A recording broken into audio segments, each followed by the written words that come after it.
ನನಗಾಗಿರೋ ಗಾಯದ ಬಗ್ಗೆ ನಾನು ಹಾಕಿದ್ದೀನಿ.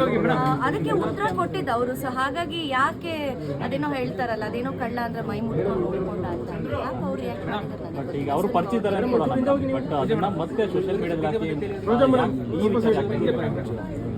ಅಲ್ಲ, ನನ್ನ ಸೋಷಿಯಲ್ ಮೀಡಿಯಾದಲ್ಲಿ ನಾನು ಹಾಕಿದ್ದೀನಿ ಅಷ್ಟೇ. ನನಗಾದಂಥ ಗಾಯಗಳು, ನನಗಾದಂಥ ನೋವಿನ ಬಗ್ಗೆ ನಾನು ನನ್ನ ಸೋಷಿಯಲ್ ಮೀಡಿಯಾದಲ್ಲಿ ಹಾಕ್ಕೊಳ್ದೆ.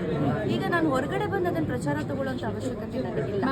ನನಗಾದಂಥ ನೋವು, ನನಗಾದಂಥ ಗಾಯದ ಬಗ್ಗೆ ನಾನು ಹೌದು ತೆಗೆದು ಹಾಕಿದ್ದೀನಿ. ಈಗ ನಾನು ನಿಮ್ಮೆಲ್ಲರ ಮುಂದೆ ತೋರಿಸ್ತೀನಿ ಇದನ್ನು.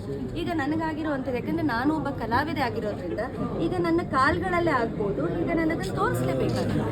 ಈಗ ಅದನ್ನು ಬಿಗ್ ಬಾಸ್ ತೋರಿಸಿರ್ಲಿಲ್ಲ, ಏನು ಹೊರಗಡೆ ತೋರಿಸಿರ್ಲಿಲ್ಲ. ಯಾಕೆಂದ್ರೆ ನಾನು ಬಿಗ್ ಬಾಸ್ ಇಂದ ಬಂದ್ಮೇಲೆ ಎಷ್ಟೋ ವಿಚಾರಗಳು ಅಲ್ಲಿ ಆಗಿರೋದೇ ಒಂದು, ಬಟ್ ಹೊರಗಡೆ ಬಂದಿರೋದೇ ಇನ್ನೊಂದು, ಮತ್ತೆ ಅದನ್ನ ಪ್ರೊಜೆಕ್ಟ್ ಮಾಡಿರೋ ರೀತಿನೇ ಬೇರೆ. ಹಾಗಾಗಿ ನಾನು ಕೂಡ ಒಬ್ಬ ಟಫ್ ಕಂಟೆಂಡರ್ ಆಗಿ ಅಲ್ಲಿದ್ದಾಗ, ಯಾಕಂದ್ರೆ ಅಲ್ಲಿ ನೋವಾಗ್ತಿದೆ, ನಮ್ಗೆ ಏನೋ ಒಂದು ದೈಹಿಕವಾಗಿ ಹಲ್ಲೆ ಆಗ್ತಿದೆ, ಮಾನಸಿಕವಾಗಿ ಹಲ್ಲೆ ಆಗ್ತಿದೆ ಅಂದಾಗ ನಾವು ಯಾರನ್ನು ಕೇಳ್ಬೇಕು? ನಮಗೆ ಗೊತ್ತಿಲ್ಲ ಅಲ್ಲಿ ಎಷ್ಟು ಅದನ್ನ ಪ್ರೊಜೆಕ್ಟ್ ಮಾಡಿದರೆ, ಎಷ್ಟು ತೋರಿಸಿದ್ದಾರೆ ಅಂತ. ಸೊ ನನಗಾಗಿದೆ, ನಾನು ಕೇಳಿದ್ದೀನಿ. ನೋಡಿ, ಯಾವಾಗಲೂ ಕೂಡ ಒಂದು ಆಕ್ಸಿಡೆಂಟ್ ಅನ್ನೋದು ಬೇರೆ. ಯಾಕೆಂತಂದ್ರೆ ಉದ್ದೇಶಪೂರ್ವಕವಾಗಿ ಮಾಡುವಂಥದ್ದು, ಅದನ್ನ ಹಲ್ಲೆ ಅಂತ ಕರೀತಾರೆ. ಅದನ್ನೇ ನಾನು ಹೇಳೋದು, ಅದನ್ನ ಹಲ್ಲೆ ಅಂತ ಕರಿತೀವಿ. ಎಲ್ಲೂ ನಮ್ಮ ಹತ್ರ ಬಿಗ್ ಬಾಸ್ ಬರೆಸ್ಕೊಂಡಿರಲ್ಲ ಮೇಡಮ್. ನಿಮ್ಮ ಮೇಲೆ ನಾವು ಕಂಟೆಸ್ಟೆಂಟ್ಸ್ ನ ಒಳಗಡೆ ಕಳಿಸ್ತೀವಿ, ಉದ್ದೇಶಪೂರ್ವಕವಾಗಿ ನಿಮ್ಮ ಮೇಲೆ ಅಟ್ಯಾಕ್ ಮಾಡ್ತಾರೆ ಅಂತ ನಮ್ಮ ಹತ್ರ ಎಲ್ಲೂ ಬರೆಸ್ಕೊಂಡಿರೋದಿಲ್ಲ. ಸೊ ನಿಮ್ಗೆ ಟಾಸ್ಕ್ಗಳಲ್ಲಿ ಆಕ್ಸಿಡೆಂಟ್ ಆಗಿ ಏನ್ ಬೇಕಾದ್ರೂ ಆಗ್ಬೋದು, ಅದಕ್ಕೆ ನೀವು ಬರೀ ಅಲ್ಲಿ ಒಂದು ಇದರಲ್ಲೆಲ್ಲ ಸೈನ್ ಮಾಡಿರ್ತೀರ. ಬಟ್ ಎಲ್ಲೂ ಕೂಡ ನಿಮಗೆ ಒಳಗಡೆ ಬರುವಂತ ಉದ್ದೇಶಪೂರ್ವಕವಾಗಿ ನಿಮ್ಮನ್ನ ಟಾರ್ಗೆಟ್ ಮಾಡ್ತಾರೆ ಅಂತ ಎಲ್ಲೂ ಕೊಟ್ಟಿಲ್ಲ. ಸೊ ಎಲ್ಲೂ ನಾವು ಆ ಥರ ಡಾಕ್ಯುಮೆಂಟ್ಸ್ಗೆ ಎಲ್ಲೂ ಕೂಡ ಸೈನ್ ಮಾಡಿರೋದಿಲ್ಲ. ಇಂಟೆನ್ಷನಲಿಗೂ ಆಕ್ಸಿಡೆಂಟ್ಗೂ ತುಂಬಾ ಬಹಳಷ್ಟು ಅಜಗಜಾಂತರ ವ್ಯತ್ಯಾಸ ಇದೆ.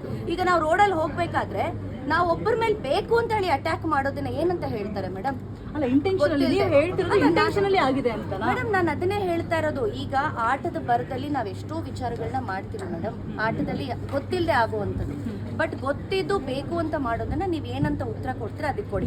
ಈಗ ಅದನ್ನ ನಾನು ಹೇಳೋದಿಲ್ಲ ಮೇಡಮ್, ಯಾರದನ್ನ ಮೈ ಪರ್ಚ್ಕೋತಾರೆ ಅಲ್ಲಲ್ಲ. ಒಂದ್ ನಿಮಿಷ, ನನಗಾಗಿರುವಂತ ಗಾಯದ ಬಗ್ಗೆ ನಾನು ಹಾಕೊಂಡಿದ್ದೀನಿ, ಕರೆಕ್ಟ್. ಬಟ್ ನಾನು ಎಲ್ಲೂ ಕೂಡ ಇಂಥವ್ರು ಮಾಡಿದಾರೆ ಅಂತವ್ರು ಮಾಡಿದಾರೆ ಅಂತ ಹೇಳಿಲ್ಲ. ಅದಕ್ಕೆ ಯಾರು ಪ್ರತಿಕ್ರಿಯೆ ಕೊಟ್ಟಿದ್ದಾರೆ ದಯವಿಟ್ಟು ಅವ್ರನ್ನ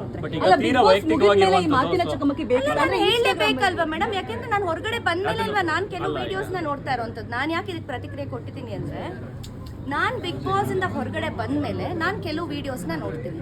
ನಾನು ನೋಡಿದಾಗ ನನ್ನ ಮೇಲೆ ಸುಳ್ಳು ಆಪಾದನೆಗಳನ್ನ ಹಾಕಬೇಕಾದ್ರೆ ನಾನು ಅದಕ್ಕೆ ಉತ್ತರ ಕೊಡಲೇಬೇಕು ಮೇಡಮ್.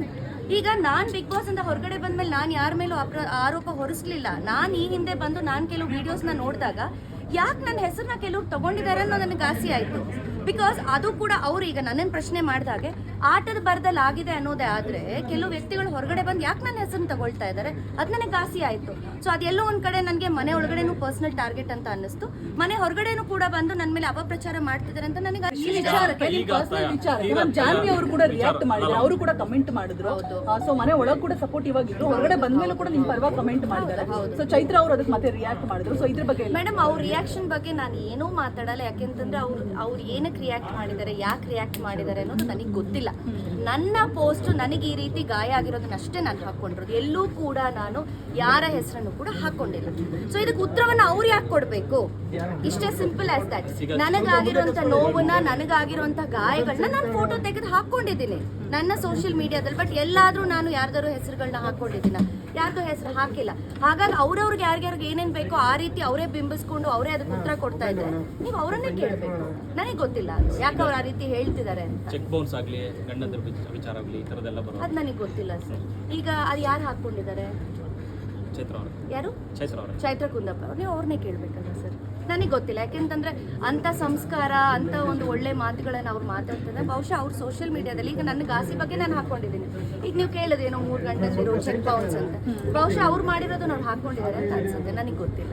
ಮ್ಯಾಮ್, ಫೈನಲಿ ಇವಾಗ ಗಿಲ್ಲಿ ಬಗ್ಗೆ ಒಂದು ಹೇಳಿಕೆ ಕೊಟ್ಟರೆ ಸಾಕಷ್ಟು ಚರ್ಚೆ ಕೂಡ ಆಯಿತು. ಏನಂತ ಹೇಳಿದ್ರೆ ನಾಟಕೀಯವಾಗಿದ್ರು, ಅಂದ್ರೆ ಬಡವನ ವೇಷ ಧರಿಸಿ ಬಿಗ್ ಬಾಸ್ ಮನೇಲಿ ಆಡಿದ್ರು ಅಂತ ಹೇಳ್ಬಿಟ್ಟು. ಈ ಮಾತನ್ನ ನಾನು ಗಿಲ್ಲಿ ಅವ್ರ ಹತ್ರನೇ ಕೇಳಿದೆ. ಅಶ್ವಿನಿ ಅವರು ನಿಮ್ಮ ಬಗ್ಗೆ ಈ ತರ ಹೇಳಿದ್ರು, ನೀವೇನ್ ರಿಯಾಕ್ಟ್ ಮಾಡ್ತೀರಾ ಅಂತ. ಅದಕ್ಕೆ ಗಿಲ್ಲಿ ಹೇಳಿದ್ರು, ಇಲ್ಲ ಅಕ್ಕ ಆ ತರ ಹೇಳಿರ್ಲಿಕ್ಕಿಲ್ಲ ಅಂತ ಅಂದ್ರು. ಸೊ ಅವರ ಇನ್ನೋಸೆನ್ಸ್, ಅವರ ಮುಗ್ಧತೆ, ಅವರ ಒಳ್ಳೆತನ ಅಂತ ನಮಗೆ ಅನ್ನಿಸ್ತು. ನಿಮಗೆ ಏನ್ ಅನ್ಸುತ್ತೆ ಮೇಡಮ್? ಈಗ ನಾನು ಮನೆಯಿಂದ ಹೊರಗಡೆ ಬಂದ್ಮೇಲೆ ನನ್ನನ್ನು ಕೇಳಿದಂತ ಪ್ರಶ್ನೆ, ನಾನು ಯಾವತ್ತು ಗಿಲ್ಲಿ ಹೇಳ್ದ ಬಡವ ಅಂತ ನಾನೆಲ್ಲೂ ಹೇಳಿಲ್ಲ. ಏನು ಹೊರಗಡೆ ಬಿಂಬಿಸಿದ್ರು, ನನ್ನೇನು ಮೀಡಿಯಾದವ್ರು ಪ್ರಶ್ನೆ ಕೇಳಿದ್ರು, ಬಡವ ಅಂತೆ, ನೀವು ಶ್ರೀಮಂತರಂತೆ ಅಂತ ಹೇಳಿ ಏನು ಹೊರಗಡೆ ಕಾರ್ಡ್ ಪ್ಲೇ ಆಗ್ತಿತ್ತು ಅದನ್ನ ನನ್ನನ್ನು ಕೇಳಿದ್ರು.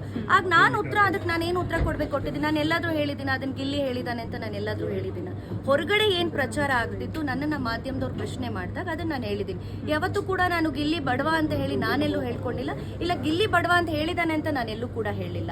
ಹೊರಗಡೆ ಏನು ನಾವು ಬಿಗ್ ಬಾಸ್ ಮನೆಯಿಂದ ಬಂದ ತಕ್ಷಣ ಇವತ್ತು ನಾನು ಹೊರಗಡೆ ಬರ್ತೀನಿ ಅಂದರೆ immediately the very next day ನನ್ನ ಮಾಧ್ಯಮಕ್ಕೆ ಕರೀತಾರೆ. ಅಂದರೆ ನಮ್ಮ PR ಟೀಮ್ ಏನಿರ್ತಾರೆ ಚಾನಲಿಂದ ಅವ್ರು ಹೇಳ್ತಾರೆ, ನೀವು ಇಮಿಡಿಯೇಟ್ ಆಗಿ ನಮಗೆಲ್ಲರಿಗೂ ಬೈಟ್ಸ್ ಕೊಡಬೇಕು, ಅದೊಂದು ಪ್ರೋಟೋಕಾಲ್ ಇರುತ್ತೆ.